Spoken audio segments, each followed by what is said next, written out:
The Jamf APIs enable the ability to create, read, update, and delete pieces of information in a Jamf Pro server, without the need to interact with the web app. Administrators utilizing the Jamf APIs can write scripts to automate processes that may otherwise take much more time. In this video, we'll look at how to read or get information from Jamf Pro using the API. This is Jeremy, and I'll introduce you to the Jamf APIs. Before we get started, it helps to understand what is an API. API stands for Application Programming Interface, which is a standardized way for systems to share information. For example, the Jamf APIs allow other servers or computers access to the Jamf Pro server's capabilities. This enables these other systems to run scripts and automate processes that may otherwise take much more time. Anytime one system transfers information with another's API, this is considered an API call. Think of this like calling to get an account balance from your bank's automated phone system. You dial the bank's phone number, provide your account number and other personal info, and the bank replies with the information you requested.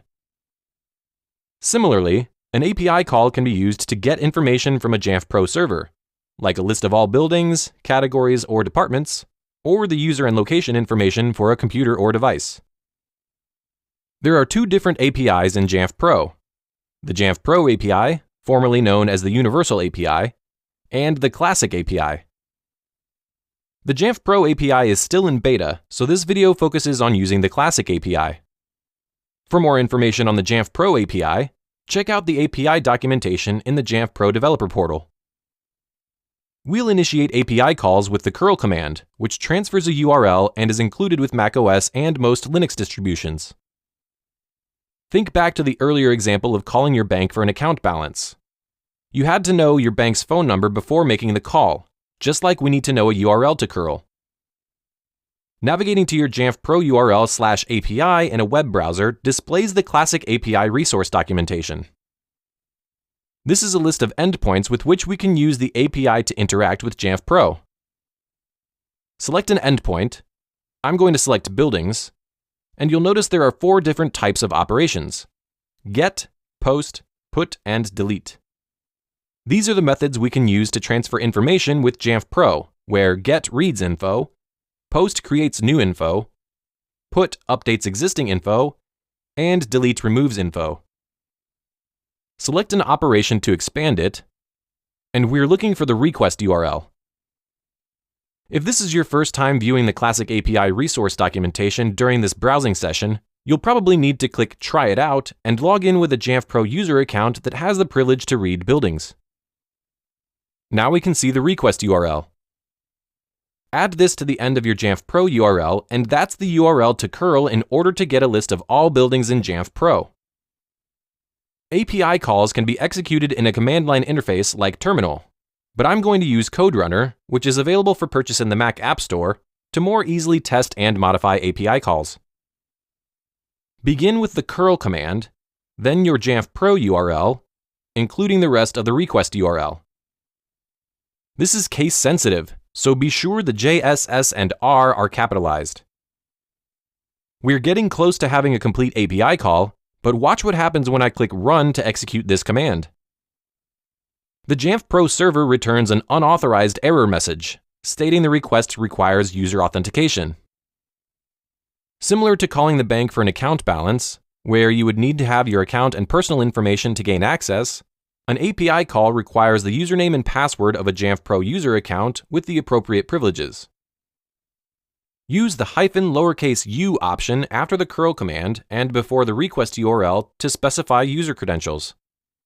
Since this is a demonstration, I'm going to use my admin credentials, which is not recommended. More on that in a moment. Enter the username, and the password. Then, execute the command and we can see the Jamf Pro server returned a list of all buildings in XML format. Now, I blurred my password so you can't see it, but what if I use this API call in a script and somebody with the wrong intentions gets their hands on it? They now have my username and password, which has full administrative privileges to my Jamf Pro server. This is definitely not secure and, again, not recommended.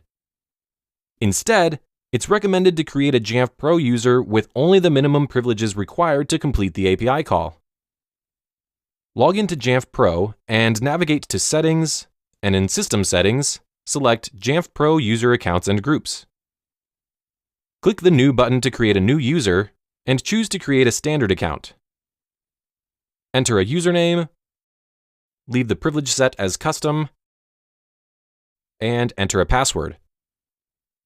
Select the Privileges tab, and since this API call only requires permission to read buildings, I'll search for buildings and select the checkbox in the second column to grant this user read privileges for the buildings object in Jamf Pro. Lastly, it's also recommended to test this account to ensure success.